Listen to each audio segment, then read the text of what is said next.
Hi friends, this is Pani. Welcome to my channel. हम सबको कभी ना कभी खुद को इंट्रोड्यूस करना होता है।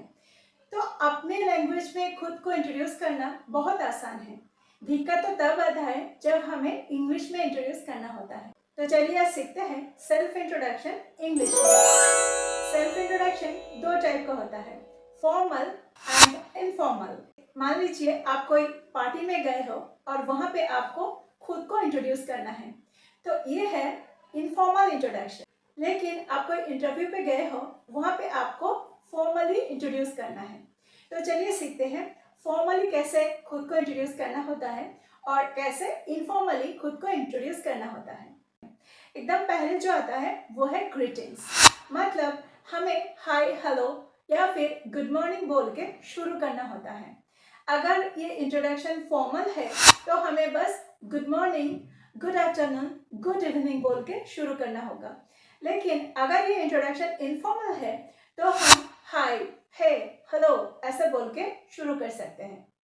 इनफॉर्मल इंट्रोडक्शन में हमें ग्रीटिंग्स के बाद नेक्स्ट स्टेप में जाना होगा, लेकिन फॉर्मल इंट्रोडक्शन में हमें ग्रीटिंग्स के बाद थैंक यू बोलना पड़ेगा। जैसे first of all, thank you so much for giving me this opportunity to introduce my self.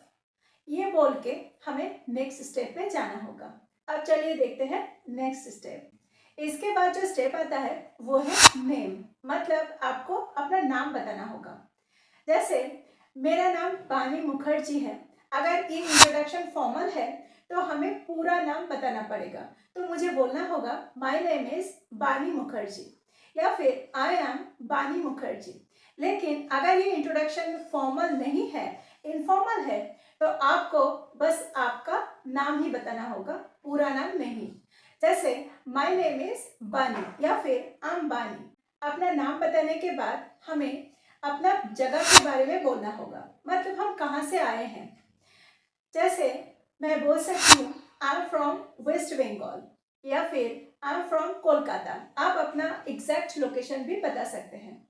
मान लीजिए आप जहाँ पे इंटरव्यू देने के लिए गए हो, आप उसी शहर में रहते हो, तो आप क्या बोलोगे? I belong to Kolkata itself. मतलब मैं कोलकाता में ही रहती हूँ।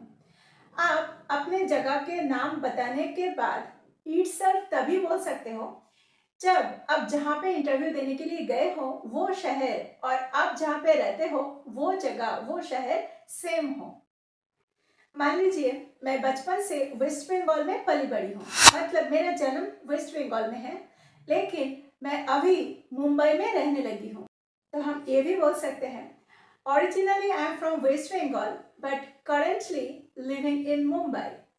उसके बाद जो अगला स्टेप आता है वो है जॉब। मतलब आपको अपना जॉब के बारे में बोलना होगा। फॉर्मल इंट्रोडक्शन में आपको बोलने की ज़रूरत नहीं है कि आप क्या करते हो, लेकिन इनफॉर्मल इंट्रोडक्शन में आपको बोलना होगा कि आप क्या करते हो। मान लीजिए आप एक टीचर हो, तो आपको बोलना होगा आई एम अ टीचर या फिर आई एम अ डॉक्टर या फिर I am a house maker. Formal introduction में अपना प्लेस बताने के तुरंत बाद आप अपना क्वालिफिकेशन में जा सकते हो। अब आपको अपना क्वालिफिकेशन बताना पड़ेगा। मान लीजिए आप एक स्टूडेंट हो और आप बीए फर्स्ट ईयर में पढ़ते हो, तो आप कैसे बोलोगे? I am in BA first year. अगर आप ग्रेजुएशन कंप्लीट कर चुके हो तो आपको बोलना है I have a bachelors degree in English from Calcutta university या फिर कोई दूसरा यूनिवर्सिटी जहाँ से आप ग्रेजुएशन कंप्लीट कर चुके हो। अगर आप मास्टर्स कंप्लीट कर चुके हो तो आपको बोलना है I have a masters degree in English from Calcutta university या फिर कोई दूसरा यूनिवर्सिटी। फॉर्मल इंट्रोडक्शन में अक्सर ये सवाल पूछा जाता है कि आपका स्किल के बारे में बताइए। मतलब आपका क्या एक्सपीरियंस है ये आप बताइए। तो आपको अपना स्किल्स और एक्सपीरियंस के बारे में बोलना पड़ेगा। मान लो आप फ्रेशर हो, तो आप कैसे बोलोगे? I am a fresher. Freshers वो होते हैं जिनको कोई एक्सपीरियंस नहीं रहता है। मान लीजिए आपके पास मार्केटिंग के ऊपर 2 साल का एक्सपीरियंस है, तो आप कैसे बोलोगे? I have 2 years experience in marketing. I have 2 years experience in marketing. या फिर मान लीजिए आप कोई कंपनी में 2 साल से काम कर रहे हैं, तो आप ऐसे भी बोल सकते हैं I have been working for 2 years at, उसके बाद वो कंपनी के नाम, फिर आप जो पोजीशन में थे वो बोलना पड़ेगा।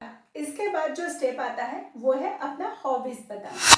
मतलब आपका जो हॉबीज है वो आपको बोलना पड़ेगा। मान लीजिए आपका एक ही हॉबी है, तो वो आप कैसे बोलेंगे? माई हॉबी इज पेंटिंग या फिर राइटिंग या फिर डांसिंग। लेकिन आपको अगर 2-3 हॉबीज है तो आपको बताना होगा my hobbies are travelling, painting, writing, reading etcetera.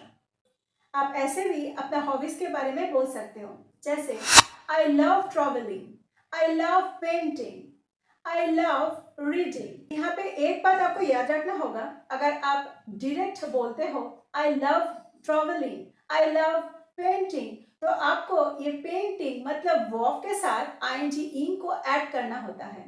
लेकिन अगर आप ऐसे बोलते हैं I love to travel, I love to read book, I love to write something, तो यहाँ पे आपको सेंटेंस में प्रीपोजिशन टू का यूज करना होगा। इसके साथ आप ये भी ऐड कर सकते हैं I am an open minded person या फिर I am a goal oriented person. ये रहा सभी स्टेप्स। उसके बाद लास्ट में आपको बोलना होगा so this is all about me. तो चलिए एक बार फटाफट देख लेते हैं शुरू से लेकर लास्ट तक हमें क्या क्या बोलना है इंट्रोडक्शन में। Good morning, good afternoon, good evening अगर ये इंट्रोडक्शन फॉर्मल है तो। अगर ये इंट्रोडक्शन इनफॉर्मल है तो हाय, हे, हेलो बोल के आपको ग्रीटिंग्स बोलना है। उसके बाद आपका नाम, फिर आपका जगह का नाम मतलब प्लेस। उसके बाद इनफॉर्मल इंट्रोडक्शन में आपको बताना पड़ेगा आपके जॉब के बारे में, मतलब आप टीचर हो या फिर आप डॉक्टर हो या फिर आप हाउस मेकर हो, आप बिजनेसमैन हो, वो आपको बताना पड़ेगा। लेकिन फॉर्मल इंट्रोडक्शन में आपको ये बताने की ज़रूरत नहीं होता है।